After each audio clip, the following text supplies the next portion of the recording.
Hello mga kaibigan! Welcome back sa ating update tungkol sa pinapatayo naming building.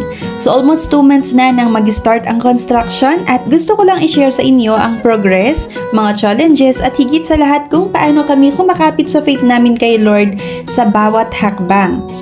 So far, ito na ang natapos yung pundasyon, pati yung mga hollow blocks, at ngayon karaniwang ginagawa yung beam.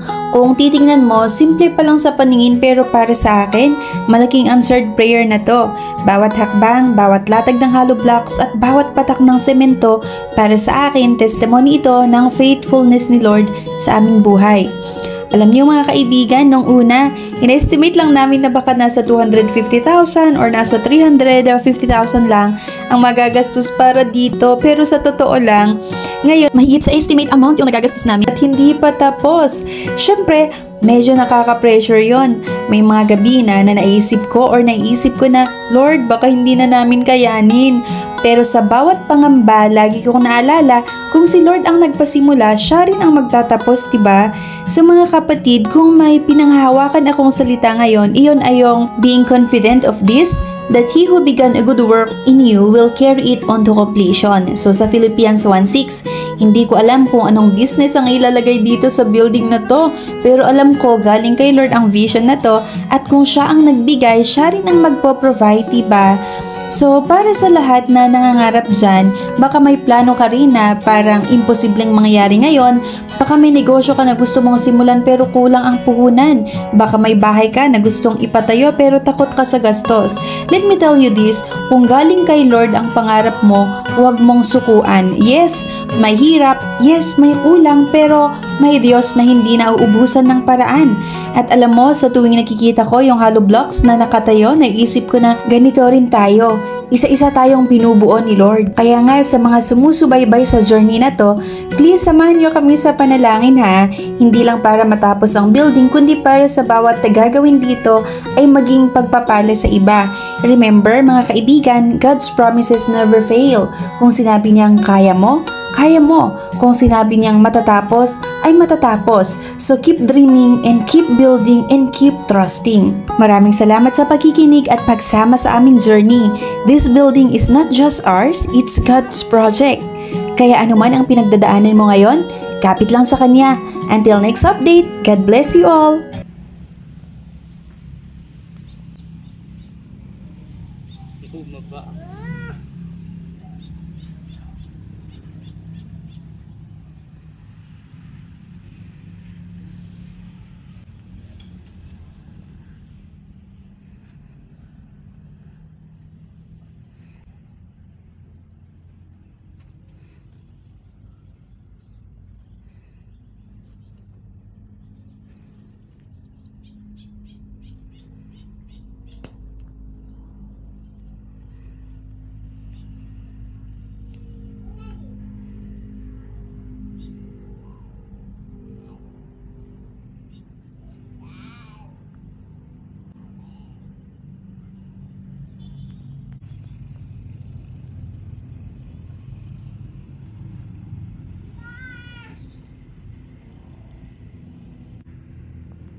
Ito yung CR.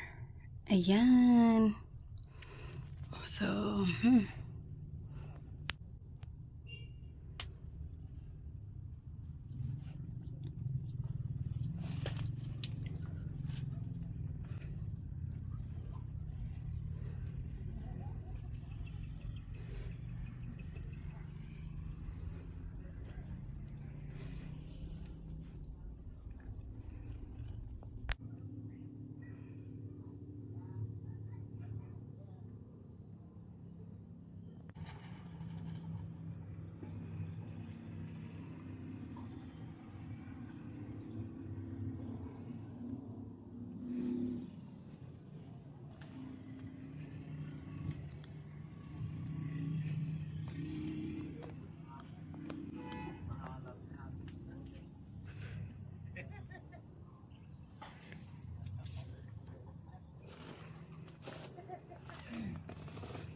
Kaya na dito 12 yung ano no, poste.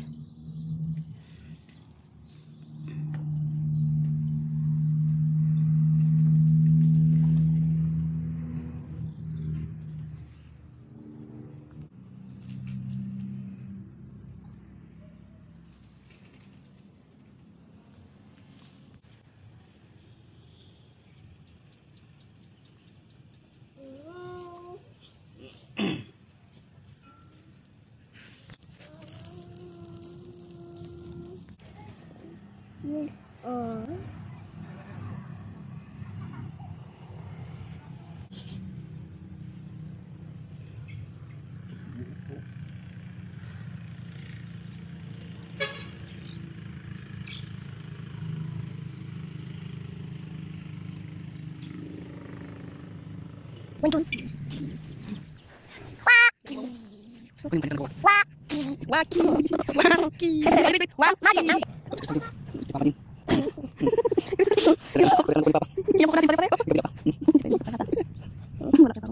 Waki.